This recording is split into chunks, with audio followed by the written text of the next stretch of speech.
All right, Rabotai, welcome. So we are continuing our limudim in Parashat Shavua. Erev Shabbat Kodesh, the time is short.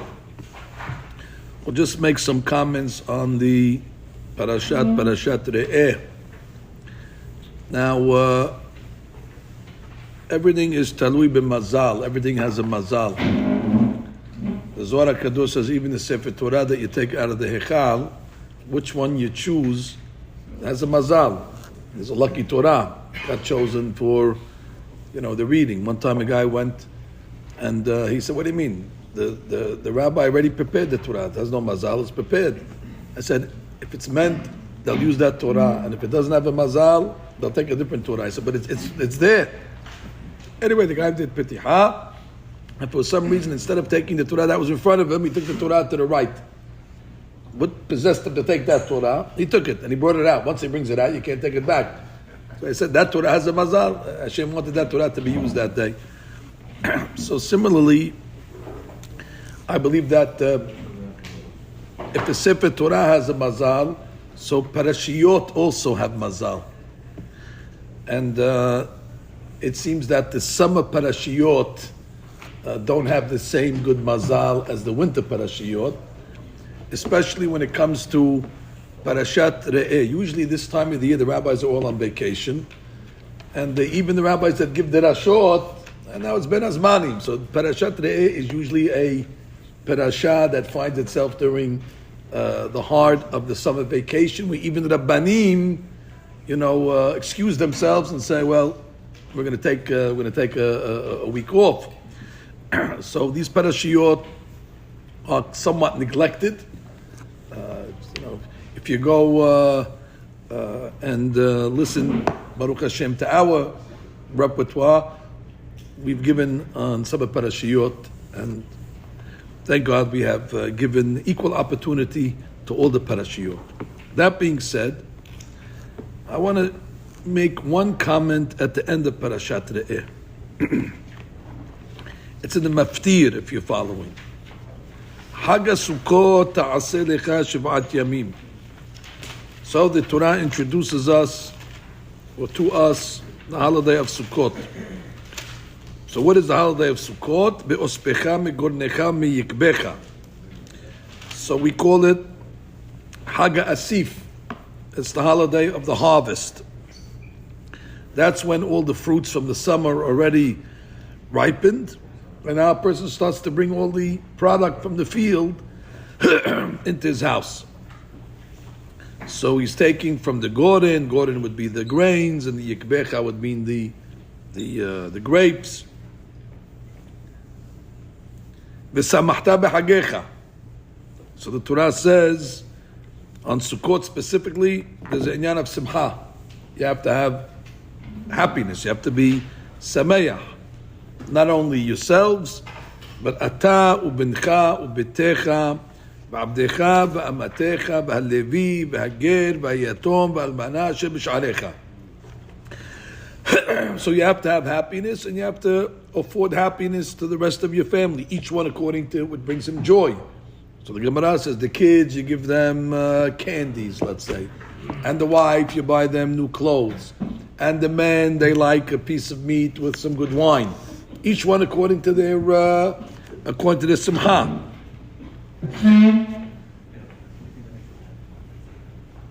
I mean, I assume that if you give your wife a good cigar on Sukkot, that's not going to bring her to simcha. So everybody, some today you never know, but as a general rule, fine.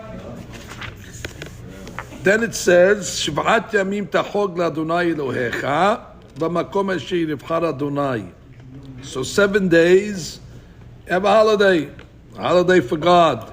Ki yibarichecha Hashem Elohecha b'chol tevuatecha u'b'chol ma'aseh yadecha v'hita ag sameach. So from this pasuk it sounds like, where is the happiness coming from? Where is the joy coming from? It says, Ki yibarichecha Hashem Elohecha b'chol tevuatecha b'chol ma'aseh yadecha. It's coming from the fact that you have all this harvest, and you're able to see the profits that you are enjoying. So the Torah says you'll have a simcha from this. V'ayita ach sameach. What is v'ayita ach sameach? You should be only happy. Although I find that to be a little redundant because you just told me v'samachta b'chagecha. In Pasuk Yud Daled, you told me to be happy. Now, assuming that we didn't forget from 2 Pesukim before, what does the Pasuk have to tell me? Oh, by the way, I know I told you v'samachta b'chagecha, but I want to remind you, v'ayita ach sameach. You have to be just happy. So let's read the Rashi. Rashi over here has to say Pshat. He's bothered with obviously this question. V'ayita ach sameach. לפי פשוטו, אין זה לשון סיווי, אלא לשון הבטחה. So, she fixed it already. She says, והיית אך שמח is not coming to tell you a commandment. Because we told you already to be happy already. This is more of an assurance. Which means, if you're going to be happy, this is where that Barbanel learns, if you're going to be happy on Sukkot, rest assured, you will be happy the whole year. That if you want to have a segula to be happy in February when it's 4 below and it's ice and there's no leaves on the trees and it's getting dark at 3:30 in the afternoon, so what's going to protect the person from winter depression? Sukkot. So therefore, you should be happy for 7 days and know as a result of that, v'ayita ach sameach. You are going to be happy. So the Mekor of Simcha is in the 7 days of Sukkot. Keep that in mind. That's a very, very, very, very big yesod. And that's why on Sukkot you'll have the greatest challenges to be happy. Because the Yetzer Hara knows this, Rashi, and he knows how important Simcha is. Attitude and joy is the whole key. And he tries to sabotage Sukkot. So what happens? You come into the Sukkah and it rains. And now everybody's nervous. Bring the food inside, and it's dripping on you. And then you got the yellow jackets, and then you got all the different stuff that happens on Sukkot.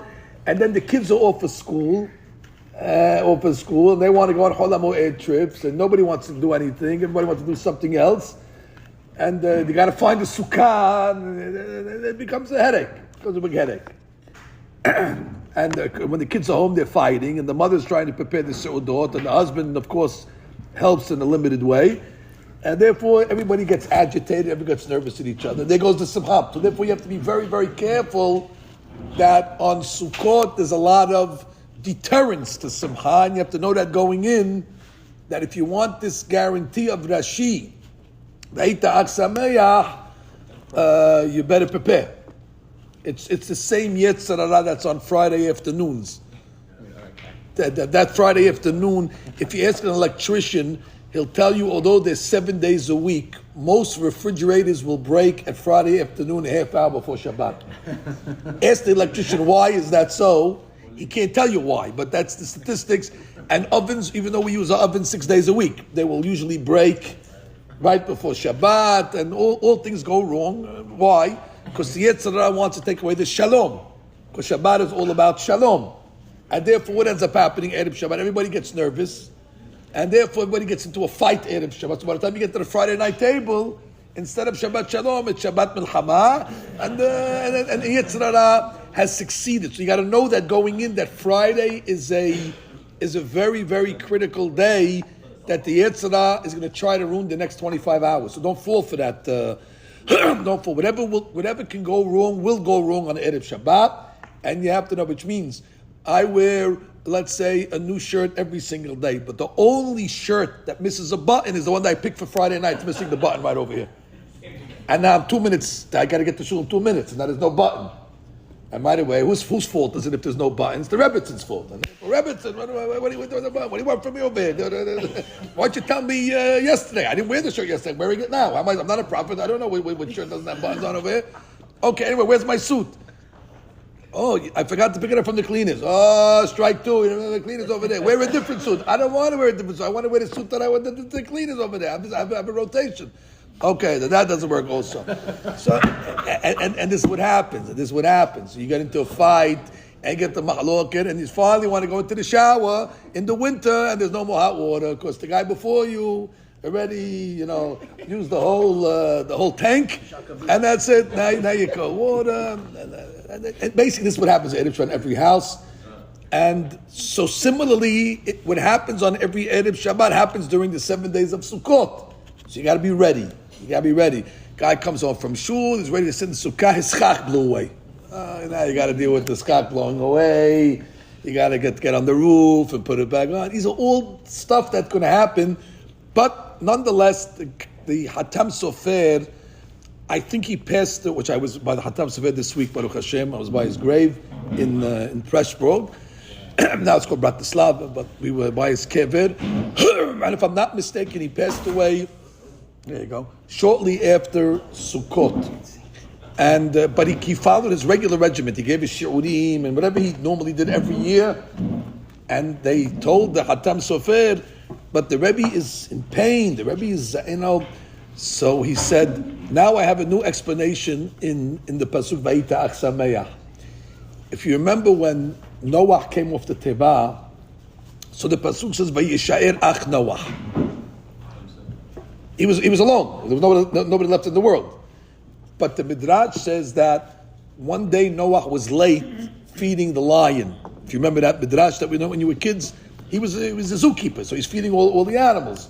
For whatever reason, he was late for feeding the lion once, and the lion kicked him and gave him like a shot in the leg. And therefore Noah comes off the Teva limping. He's limping. So the Mefarshim say, Vayishaer Ach Noah. I mean, Ach, he was, Ach. He had, he was kvetching, as they would say. He had an Ach. I used to go to Panama a lot, and there's a pasuk in Tehillim, Ach Tov Li-Yisrael. Anachem Sion Nevi, Allah Bashir, the chief rabbi of Panama, every time he would sit down, it seems he would feel pains all over his body. The old timers when they sit down, their back, and everything is cranking, and everything is, is creaky. So as he's sitting down, he says, ah, and then as he finally sits, he says, Tov Li-Yisrael. So I asked him, what is this? He says, even the Ach is Tov Li-Yisrael. Wow. That even when a person has an Ach, it comes to the Tovah, it's also for the best. Ach, Tov Li-Yisrael. So therefore the Hatam Sofer said at the end of his life, Vahita Ach, that even though you have a lot of Ach, Sameach, you should be rejoicing. That even the Ach on Sukkot, you have to turn the Ach into Simcha. Don't let the impediments, or don't let the difficulties spoil your attitude. And therefore, Vahita Ach Sameach. The Ach also has to be joined with Simcha. So that's according to the Pshat of Rashi. Again, what did Rashi benefit us over here? He answered our question. What do you mean? You told us already to be happy. So Rashi says, you're right. We're not telling you to be happy over here. We told you to be happy before. That's the commandment. Now this pasuk is saying, what is that commandment going to result? The result of that commandment is going to be, if you fulfill the mitzvah to be happy, you know what? Guess what? You will be happy. It's a mitziyut. It's a reality. Beautiful. Ulfi Talmudo, but if you want to go to the Talmud and you want to learn the Gemara, she will offer you that as well. Lamdu mikan lerabot lele yom tov aharon lesimcha. Till now we were talking about what? That you have to have simcha. How many days do you have to have simcha? The 7 days of Sukkot. But wait, there's a holiday that comes after Sukkot, and that's Shemini Atzeret.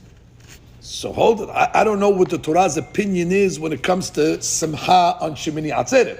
I know I got to be happy for 7 days. So therefore, I would have thought that maybe after, I guess Hoshana Rabbah, the 7th day of Sukkot, once sunset comes, I could shut the Simcha dial off, and now Shemini Atzeret, whatever you guys want Shemini Atzeret, whatever the laws are, but at least I don't have to be sameach. When I go back to my regular miserable self and continue, but until then I gotta be sameach. That's what I have thought. Says Rashi based on the Gemara. No, Va'ita ach sameach is not talking about the 7 days. We talked about that. It's coming to include that you also have to be happy on the last day. So, the first pasuk that says you should be happy for 7 days, that's the command for Sukkot. How do I know I have to be happy for Shemini Atzeret? Va'ita ach sameach. Therefore, it's coming to include the last day. Fine. The question that I asked and happily found that anybody that knows how to ask questions ask this question. And that is that we have a general rule when it comes to certain words in the Torah. Certain words are inclusionary and certain words are exclusionary, which means certain words, when you see them, it's coming to include something more. Sometimes you see a word, it comes to exclude. For example, the word et, aleph taf. So Gemara says et lerabot.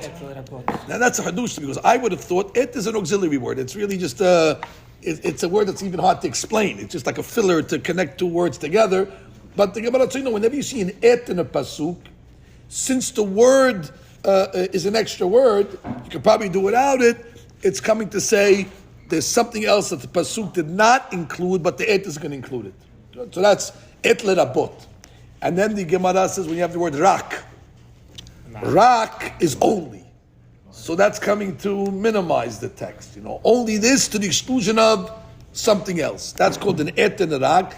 The word gam is lerabot also. And the word ach is to minimize, to exclude. Baruch. Very good, Elliot. They're all 2-letter words. B'ezrat Hashem, next week we're going to learn 3-letter words. You did very good on the 2-letter words. B'ezrat Hashem, next week we're going to go to dog, D-O-G, and cat, C-A-T. But now, we did good on the ach and the rak, by the way. Very, very, very good. Very good. I'll go slow with you guys. I don't want to rush into the higher levels of language. But you did 2-letter words. Okay. So anyway, also we have a word. We have a word ach. V'hita ach sameach. Now, if I'm following the rules, I would say v'hita ach sameach sounds like you should be happy, but you know what? Ach. Minimize it. But the Gemara says that Ba'ita Ach Sameach to include the last day. Now hold it. The Gemara knows the rule of Ach.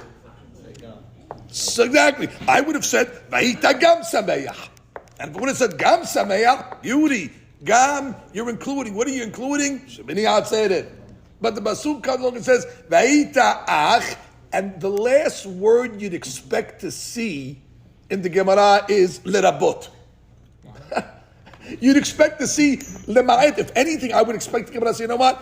Regarding Shemini Atzeret, Vayita ach sameach, no simcha needed. You've passed the 7-day duration of simcha. You're good. Your insurance will come, and therefore Shemini Atzeret, no need to be jolly. But the Gemara says ach sameach lerabot. This was the question that I had, and it's an old question, and we came to give some answers. I like to say, first, a beautiful answer of Hatam Sofer, and I think the Gaon Vilna says it as well. Let's talk about the progression, or maybe a better word is the digression of what happens from the first day of Sukkot until you get to Shemini Atzeret. Things start to go missing gradually. Let me explain to you. On the first day of Sukkot, very busy when it comes to the mitzvot. On the first day of Sukkot, you have the mitzvah of lulav. Keep in mind, minat Torah, the mitzvah of lulav is only one day. Ukachtem lachem, bayom harishon. The subsequent days are rabbinical. Of course, we do it, but Torah law, first day. What else do we have on the first day of Sukkot that kicks in? Mitzvah of Sukkah. And that actually is going to last for 7 days. And what else do we have on the first day of Sukkot? Simcha. So I mean, the first day of Sukkot basically is chock full of mitzvot. I got to deal with my lulav, I got to deal with my sukkah, and I also got to be sameach, it's a mitzvah. Okay, now let's get to the second day of Sukkot. Here's the three. Which one am I diminishing? Well, lulav is out, because there's no more lulav ben Torah. Sukkah's out. No, sukkah's not out on the second day. Second day, you have to do it. You're obligated to. Shivat Yamim, Tishru b'Sukkot. I'm saying when you okay. What do you mean? You know that. Which means the sukkah, Sukkot Teshvu Shivat Yamim. So therefore, on the second day of the holiday, although maybe I don't have a lulav anymore, what I got left? I got sukkah and I got simcha, beauty. Now by the time I get to Shemini Atzeret, there goes your sukkah. What am I left with?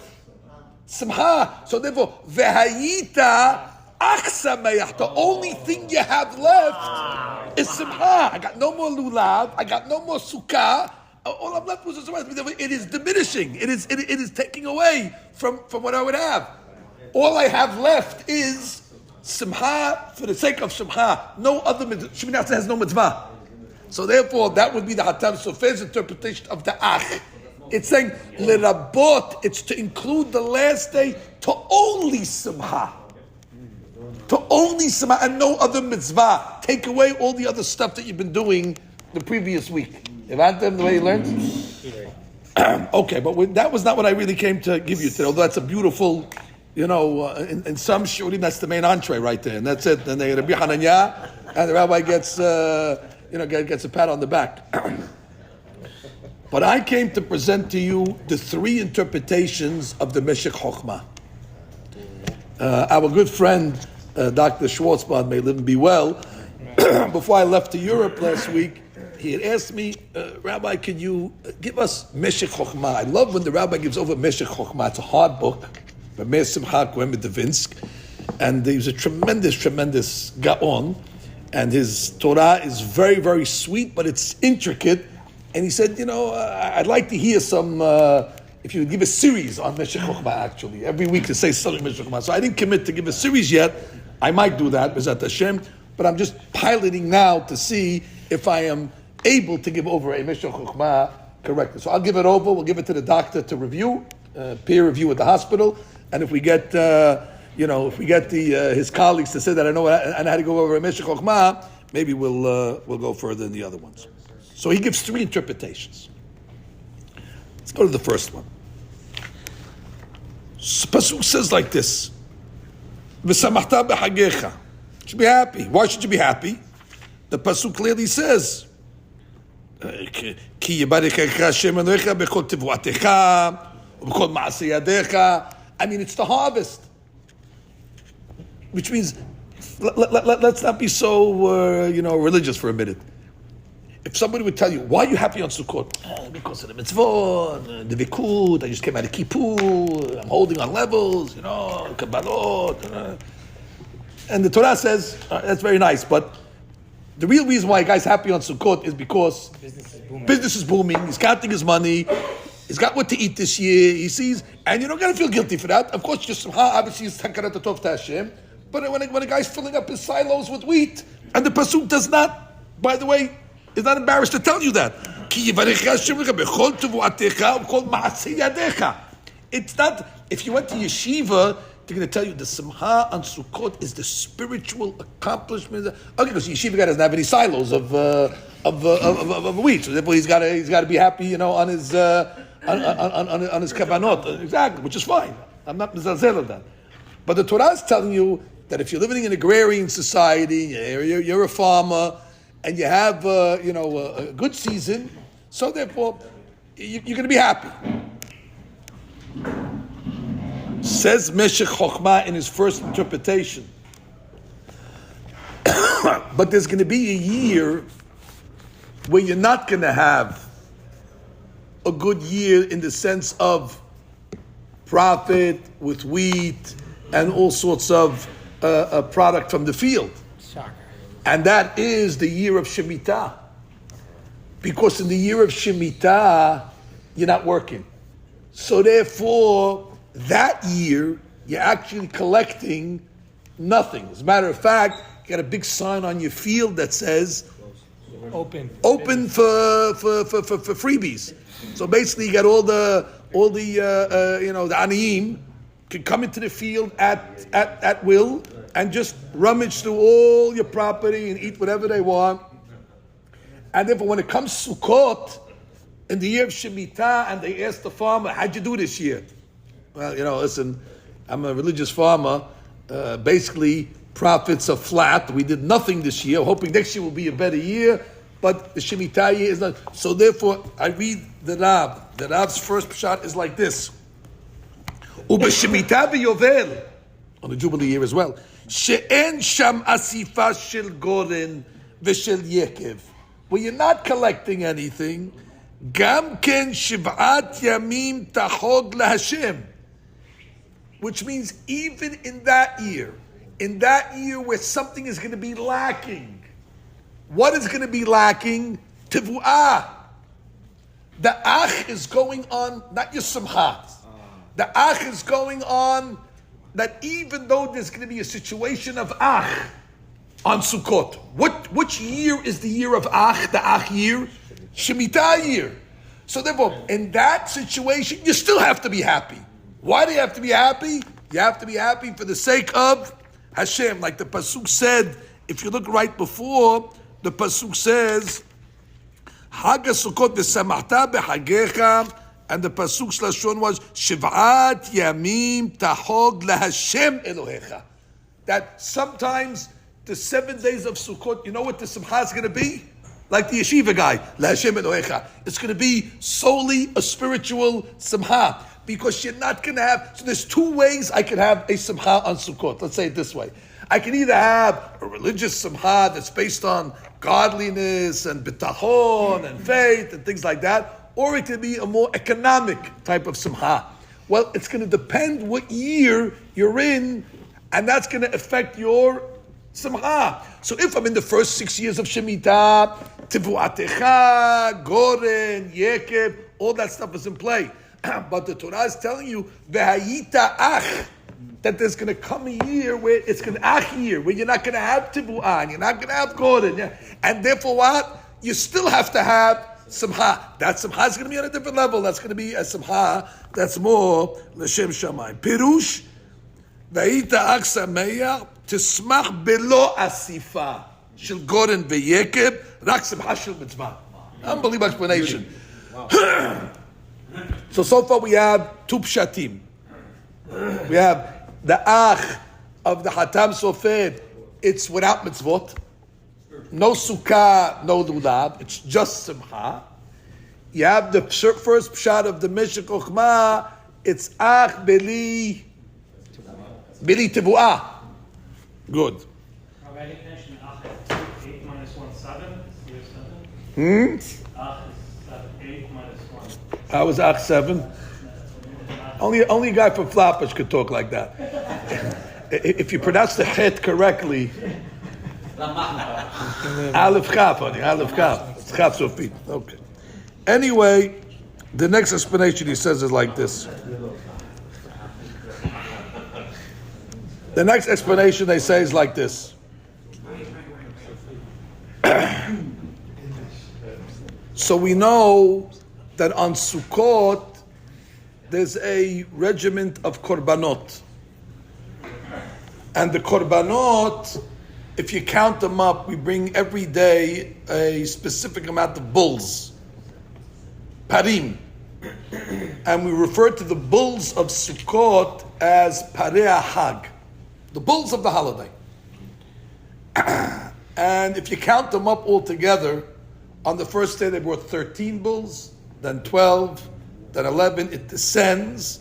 By the time you get to the last day of Sukkot and you tally it up, 70 bulls were brought during Sukkot.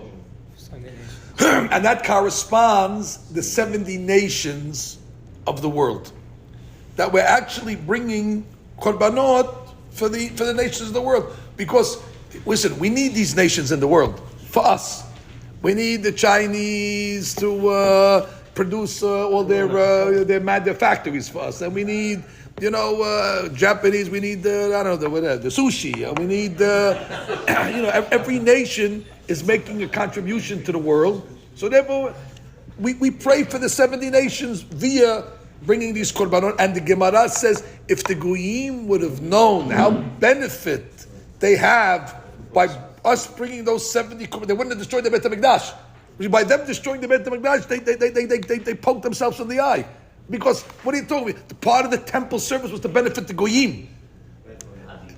That's the 70 parim. I don't think it's a coincidence. This is just my own opinion, that Sukkot, 99% of the time is end of September, beginning of October. And most of the times, that's when the Security Council meets in the United Nations in New York.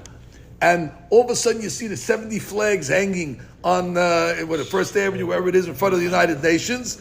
And that's exactly when the nations are gathering together at the time that we're bringing the korbanot in order to establish the nations. Now there's deeper interpretations for a different time why we bring the 70 korbanot. Okay, now we're done. Sukkot is over. Now comes Shemini Atzeret. Over there, God says, now we're done with the 70. But there's one more that wasn't accounted for. And who's that? Us. So that's why God says, you got to stay an extra day. Got to stay an extra day because I didn't deal with you yet. Till now, we've been dealing with the globe. I've been dealing with the atlas. So we go through every single country. And now, I need you to stay one extra day. And how many bulls do you bring on Shemini Atzeret? One. Parehad. And what does that represent? But it's as if God says, stay an extra day, and we're going to make a Sa'udah, and that's, to show you that there's the 70, and there is the 1. Now we know that the 70 nations would ultimately descend from Avraham Abinu. The one nation, of course, is us, and then the 70 comes from his other children. Obviously, you have Yishmael, that would be the Arabs, and then Avraham has Yitzhak, and his grandson is Esav, and Esav is the Europeans, and therefore, basically, from Avraham Abinu, you have the 70. Now, Nimrod knows this. These guys know everything, these guys. The Sha'im in the olden days, they knew stuff. It's not just anti-Semites, they knew stuff. So if you get rid of Avraham, you basically, are getting rid of the whole world. There goes the United Nations, which might have been a good idea from that standpoint. But nonetheless, so Avraham is thrown into the fiery furnace. He survives. Baruch Hashem. When Avraham is reflecting back on that miracle that happened to him when he got thrown into the Kivshan, he comes along and he says, unbelievable, I was supposed to be pulverized into dust and into ashes. And Baruch Hashem, I survived. So the Mekubalim come along and say that, what is Abraham Abinu saying? Afar va'efer. I mean, what did you say? I was supposed to die. What are you going to get into the details? You're getting into the details. I would have been pulverized like dust and ashes. I mean, that's it's true probably. I guess if a person gets thrown into a fire, he does turn into ash. But you don't have to give me the substance material that you're gonna turn into. So the Mekubalim say, Abraham Abinu says, as a result of me getting saved, I now have afar. What does afar stand for? Ayin par. The 70 par. And Efer, what is Efer? Aleph par. Which means Anochi, Afar, and Efer. He says, as a result of me getting saved, now we have the Ayin par, now we have the Aleph par, which means, oh Hashem, I got saved, now the world is going to descend now into the 71 nations. So therefore, where is, says the Meshech Chochmah, the first 7 days of Sukkot are crowded. The first day got 13 nations. Second day, 12 nations. A lot of people. A lot of flags waving. Where it comes to the last day, we're alone. We're alone, which means we've now moved from the crowded space of all the nations of the world to a sole lone space, which is what? The space where Klal Yisrael is alone. And therefore, the pasuk is saying, when you get to Shemini Atzeret, Vayita Ach, there's going to be a minimizing of what? Of the other nations of the world. Where Sukkot represents the 7 days, the masses of the people. When it comes to the last day of Sukkot, Parahad, you're going to be alone. You're not going to be with any other nation. It's one part. It's just you alone. There's no other nation represented. And therefore, the Ach is actually a representation of what's missing on the last day. What is missing? All the other nations are missing. You're the only one that is being celebrated, which is all the other days of Sukkot, the banquet is for the nations. So it's a crowded meal. When it comes to the last day of Sukkot, the banquet is for who? There's one nation on the invitation list. On the last day of Shemini Atzeret, the only one that are invited are the Jews. And that's why, if you know the songs that we sing on Simchat Torah, Mi Anachnu Yisrael, everything's Yisrael, because that's the day where we see our uniqueness. And therefore, if you look at the Rav, we use Lashon, ויש לפרש, והיית אק שמח, שהיינו בשמיני, שאף אתה שמח ולא האומות. That you're going to be rejoicing without the nations. שבשאר ימי החג, on the rest of the days of the holiday, שמחים גם האומות. The nations are also rejoicing. שמביאים עליהם פרי החג. You're bringing the bulls. וכאילו כתוב, והיית אך אתה שמח. Which means, you alone will be Sameach without anybody else. That's a beautiful, beautiful interpretation. Okay, so now we get to the third interpretation. The third interpretation is the most exquisite, and this is where you need, to put on your Gemara hats for a minute in order to appreciate what's being said over here.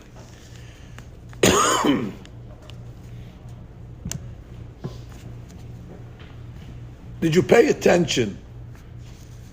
There's 3 holidays, 3 regalim. You have Pesach, Shavuot, Sukkot. No question, there's a mitzvah to be happy on Sukkot. We just read it. What about Shavuot? Well, for sure there's a mitzvah to be happy on Shavuot. Where does it say that? I'd like to find if it does say that, by the way. I'm sure it does. No, I want a clear pasuk by Shavuot. Okay, let's go to Yud Aleph. Do we have it by us? Beautiful. Go back a couple of pasukim. Tet, Shiv'a Shavuot T'Sporlach. Count 7 weeks. Ma'achel, Hermesh, Bakama. Okay, Shiv'a Shavuot. And then what? After you count 7 weeks. Hag Shavuot. And then what? V'samachta. Okay, so you got to be happy on Shavuot also. Okay, let's go to Pesach. Where's Pesach? Oh, in the beginning. Go to the beginning. Oh, amazing. All the holidays are here. So, go to Perek Tet Zayin. Shamor et Chodesh Aviv. Keep the spring. Vasita Pesach. Why you have to keep Pesach? Because you came out of Mitzrayim. And you're going to bring Korban Pesach, and you're going to eat matzot, and you're going to have lechem oni, and you're going to have haroset, and you're going to go to Florida, and you're going to all the mitzvot of Pesach. But it doesn't say anything about Simcha. So if you see somebody that's depressed on Pesach, and you tell them, hey, Simcha, hey. My Bible doesn't say I got to be happy on Pesach. It's enough I was happy on Shavuot and Sukkot. That's it. I'm off for Pesach. I'm not going to be happy. And the guy's right. And there's no mitzvah of Simcha. And actually, that's the question of Rabbeinu Bachya. Rabbeinu Bachya in his commentary says, Aval bePesach. Yeah.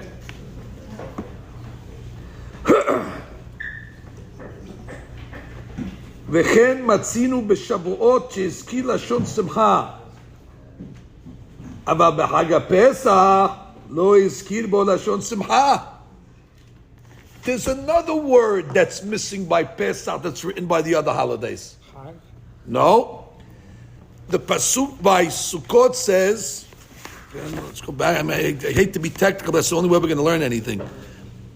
Look at Pasuk Tetvav by Sukkot.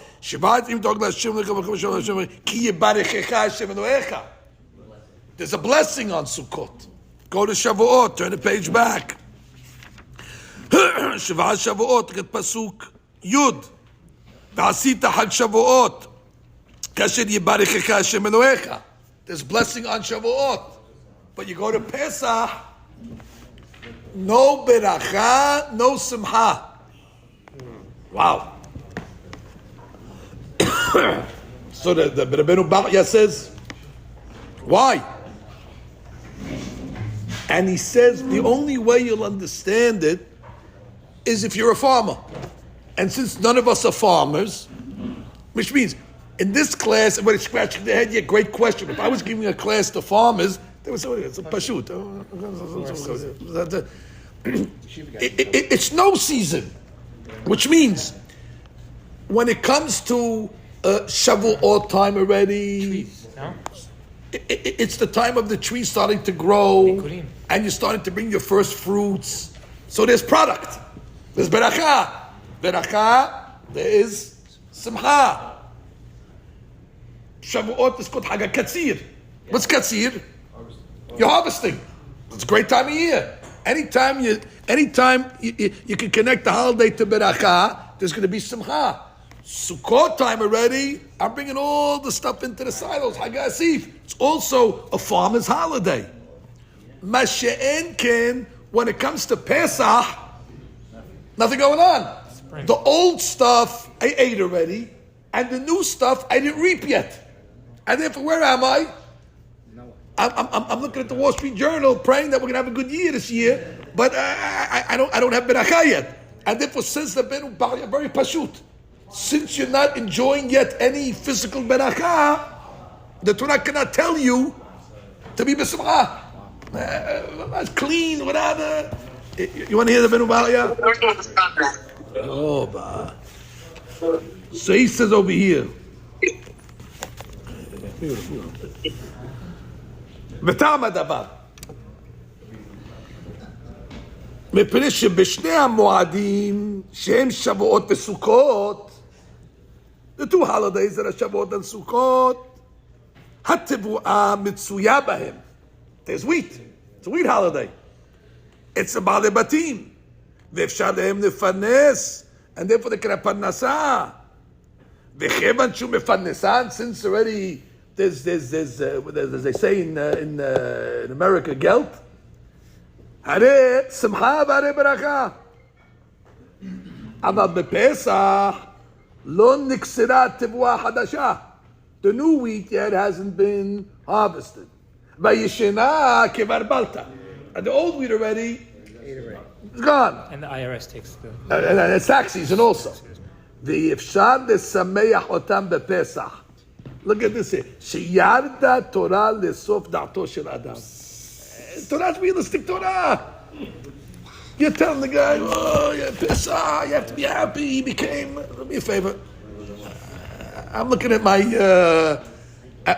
my bottom line. I'm looking at my accountant just called me up and told me, we don't know what's going to be next year. So you tell me to be happy? I can't be happy. My happiness is always linked to beracha, says Rabbi Eli. Interesting shot.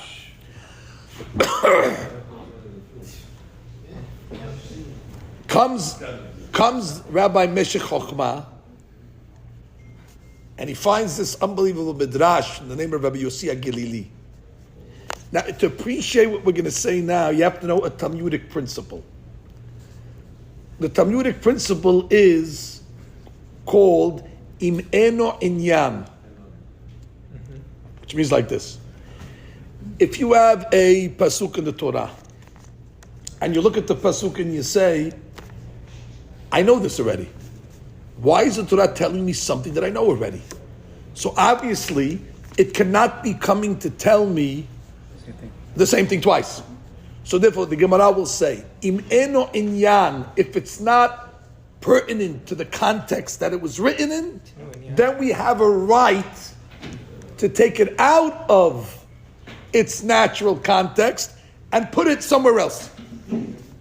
How you like that? Now, That Talmudic principle is very, very, very important. It basically solves the problem of redundancy. So therefore, you never have a problem of, hey, why did Torah write it twice? It's not. The second time has to be transplanted somewhere else where we don't know this law. Understand how we're learning it? I'll give you a classic example. It's this one. When you learned the pasuk of Sukkot, what does the pasuk say? Shiv'at yamim tahog laHashem Elohecha.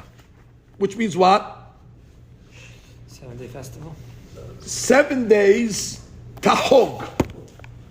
Now let's be Talmudists for a minute. Tahog doesn't mean make a holiday. Tahog means bring the sacrifice that's called the Hagigah. Which means on every holiday, you have to go to the Beit HaMikdash. And when you get to the Beit HaMikdash, you can't come empty-handed. So you'd have to bring a Korban Olah, that was called Olah Te'iyah. You'd also have to bring a Korban Hagigah. And how do you know? So when a guy came to Sukkot to Eretz Yisrael, he's got to go to the to the guy who sells the animals, and he's got to ask for a Korban. And he's got to come to the Beit HaMikdash, and he's saying, I am bringing a Korban Hagigah. And the Kohen says, who told you have to bring a Korban Hagigah on Sukkot? You got a pasuk, Shiv'at Yamim Tahog LaHashem Elohecha. So here we learned the mitzvah of Hagigah must be brought on the 7 days. Says the Meshech Chochmah from Rabbi Yosef Galili. Wait, we know that already. The pasuk said in pasuk Yudalet v'samachta b'chagecha. And what does v'samachta b'chagecha mean? Rejoice with the Korban Hagigah. So we know already that you have to bring a Korban Hagigah on Sukkot. So why is the pasuk have to tell me that you have to bring a Hagigah on Sukkot in this pasuk? Maybe it's adding 7 days. In Eno Inyan, if it's not to teach me Sukkot, it must be teaching me about another holiday. Now hold on to your seats. Nowhere in the Torah does it say on Pesach that you have to bring a Korban Hagigah. I know you wouldn't have bet that. It doesn't say anywhere on Pesach, bring a Korban Hagigah. If you could prove me otherwise, I'm all ears. But it's going to be a exercise in futility. There's no pasuk that says you bring a Hagigah on Pesach. Again, you could probably trip up people in the hallway on this question, and they'll bet the ranch that there's a pasuk like that. But I'm telling you, it's a sucker's bet. There is no pasuk that says you bring a Korban Hagigah on Pesach. Let's put that to rest. So how do you know then? You know how you know it? From this pasuk. Because since I don't need this pasuk for Sukkot, so apply it to where I do need it. And you know what I need it for? So that's a great trivia question. Give me a case where Pesach will fall out on Sukkot. Trivia question. Yeah, how can Pesach fall out on Sukkot? Right over here. Here I got a pasuk of Sukkot, but really it's referring to what? Pesach. Here you have two holidays, one in Tishri and one in Nisan, and they're meeting in the same pasuk. It's a trick question. I know, according to the calendar, those 2 days can never meet, but they're meeting in the same pasuk. That's my point. Where in the Torah do you have one pasuk that actually refers to two different holidays? Right over here. Now I'll read you the lashon of the Meshech. We didn't say anything yet. Don't we take a step further? We also learn also Erev Pesach. I'm confused enough. V'halo kevar ne'emar v'samachta b'hagecha. This is the Midrash. Ela lamed sheyismach bechol shiv'at hayamim. I'm sorry, I'm reading the wrong one. I'm reading a Berubachia. I'm wondering, doesn't make sense. ובמחילתא, רבי יוסף גלילי אומר, 7 ימים תחוג להשם אלוהיך, our pasuk, להביא 7 ימי פסח שיטענו חגיגה. It's coming to tell me that the 7 days of Pesach need a חגיגה. Or maybe it's referring to Sukkot. I don't need it. It says v'hagotem oto Hag LaHashem. Harei Hag Amur. Imenu Inyan LeSukkot. Tirau Inyan Pesach. Beautiful. So this is an amazing pasuk now. This is an amazing pasuk. I mean, this is incredible pasuk over here. We're talking about a different holiday. This midrash has now moved us away from Sukkot, and now it's putting us on Pesach. Now wait, I just told you from Rabbeinu Bachya that there's really not too much simcha on Pesach because who knows? We don't know anything yet. We don't know what type of season it's going to be yet. The simcha that you're having on Pesach is more on the hope that, B'ezrat Hashem looks good, the fertilizer was good, the sprinkler system worked, everybody else is, optimistic, rainy season, it's been sunny, but it's on the come. You don't know yet. You don't have the pigeon in your hand yet. This is already a dream that you're hoping. So says the Rav. If you look at the pasuk, how miduyak it is, it's unbelievable. Shivat Yamim Tahog LaHashem Elohecha. What's the Shivat Yamim we're talking about now? Pesach. B'makom asher yivchar Hashem. And you know why you're going to have a simcha, or you know why you're going to celebrate? Ki yivarechecha Hashem. Oh, He will. He will bless you. Bechol tevuatcha.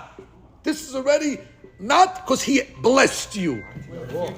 It's a future tense. This yivarechecha is problematic. What do you mean yivarechecha? Yivarechecha should be, it's there, it's in front of you. No. Once already you're learning it's Pesach. Pesach, I don't have anything. I'm hoping. What are you celebrating for? I'm optimistic. I'm hopefully optimistic. I'm hopefully, thinking we're going to have a good year. Looks good. The forecast is good. They told me that.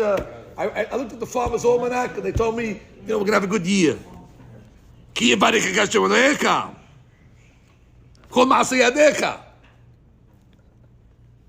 So says the Rav.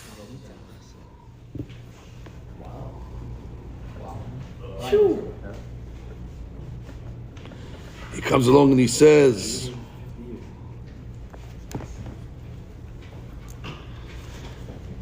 and why are you optimistic? Because the Gemara says on Pesach he actually judged on the wheat. It's one of the holidays of the Rosh Hashanah. On Rosh Hashanah, Alish Tishri, which is Rosh Hashanah for us, we're judged. When is the wheat judged? On Pesach. The 15th of Nisan, which is Pesach. And therefore the Rav writes, Uma shama ki yivarechecha Hashem Elohecha, hu avtacha shebishvil zeh yivarechecha shebepesach nodim al tevuah. Ki yivarechecha, which means by celebrating Pesach, which is Rosh Hashanah for tevuah, you will be blessed. Because that's the time where the wheat is blessed. Ufi zeh ne'emar mitzvat simcha gam bepesach. He answers Rabbeinu Bachya's question differently. Rabbeinu Bachya said what? There's no simcha by Pesach. But according to the Meshech Chochmah, there is. There is. You didn't look close enough. It's right there. If you go into be a singularity and learn this Pesach, but what? The simcha that you're going to have on Pesach is not the simcha you're going to have on Sukkot. Because Sukkot, your simcha is complete. You know why? Because it's in hand. This simcha that I'm having on Shemini, on Pesach is what? On a future that I don't know yet. Therefore, on Pesach, v'hayita ach sameach. Your simcha is measured, is minimized. Wait a minute. Your simcha is minimized. Which means, if you ask the guy, why were you happier on Sukkot? What do you mean on Sukkot? Sukkot, I have the numbers in front of me. On Sukkot, I see I made $10 million. On Pesach, why weren't you so happy? I see forecast. It's forecasting $10 million. A forecast of $10 million is not $10 million in the bank. So therefore, when it comes to Sukkot, Sameach, full. But when it comes to Pesach, which this pasuk is a Pesach pasuk, I mean, it's incredible stuff. Incredible love. It's a higher level. Listen, I don't blame you because it's the first time you're hearing it, and therefore it didn't enter. Although the first time I heard it, I already understood the magnitude of it. By the way, but I'm already seasoned to this. You're gonna walk out, and it's gonna hit you at 2:00. You're gonna be walking on Norwood Avenue. Say, wait, did he say? That's what I hear. The asimon didn't fall into the phone yet.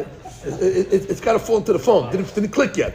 It's going to hit you in the afternoon and say, did this man tell me that the pasuk, which everybody thinks is talking about Sukkot, I mean, it's written in the context of Sukkot, and it's not Sukkot. It's Pesach, and by putting it in Pesach, you answer me an unbelievable question. Where's Simcha written by Pesach? It's written by Pesach. In the place where you least expected it. Oh, and why is it mentioning in the future? Ki yibarechecha? Because that's what Pesach is. Pesach is a forecast. It's not money in the bank yet. And that's why it specifically mentions Tivu'ah only. What happened to Yekiv? What happened to all the other stuff? No, because on Pesach nidunim ala Tivu'ah. That's the item. It's normally when we talk about product from the field of Torah, we use Peri Ha'adamah. Peri Ha'adamah means the product. But on Pesach, it's not about Peri Ha'adamah. It's about Tivu'ah. And that's why the Torah only mentions Tivu'ah. That's not mine. That's the Meshech HaMas says also. And therefore, when it comes to the Simcha of Pesach, it's Ach Sameach. The Simcha is going to be limited only because it's an unknown. And therefore, the Simcha is unable to be a Simcha that's going to be unbridled and unhindered. So therefore, we have tremendous pshatim over here. I'll review quickly the 3 pshatim of Meshech Chochmah, and then we'll call it a day. We'll move on to the next item. Vayita Aksameya. First pshat, it's Sukkot. It's Sukkot, like we always felt. Sukkot. But only 6 years of Sukkot can you enjoy the wheat. But 1 year of Shemitah, there's no wheat. And therefore, that year, something is missing. You know what's missing? The wheat. Is the ma'et. What is missing in the year of Shemitah? Wheat. That's the But still what? Sameach. Second explanation. What's missing on the last day? The Goyim. Because they were settled on the first 7 days with the 70 parim. Afar. You'll be alone. You'll be alone on the last day, and that brings the Simcha. And the third pshat, April Fools. It's not Sukkot over here. You thought we're talking about Sukkot? Shame on you. Can't you read the pasuk? This is Pesach over here. Pesach, but this is Sukkot. It looks like Sukkot. It smells like Sukkot, but it's not Sukkot. It's actually Pesach. And from here we learn that you bring a Hagigah on Pesach. And the pasuk is coming to say that on this holiday you're going to be rejoicing that God will give you a beracha in the future on specifically Tivu'ah, because on the holiday you're being judged for the Tivu'ah and not Pri Adama. As a result of that, be happy, but you can't tell the guy to be overly happy. Be optimistic, but be cautiously happy. And therefore, Bahita, Ach Sameach, the Ach is limiting the Simcha because of the time of year that it is happening. We'll stop over here. Baruch Adonai Le'olam. Amen. Amen. That's a Meshech Chochmah. It's a lot for 2 o'clock today. It's going to be a lot of Hashgalah.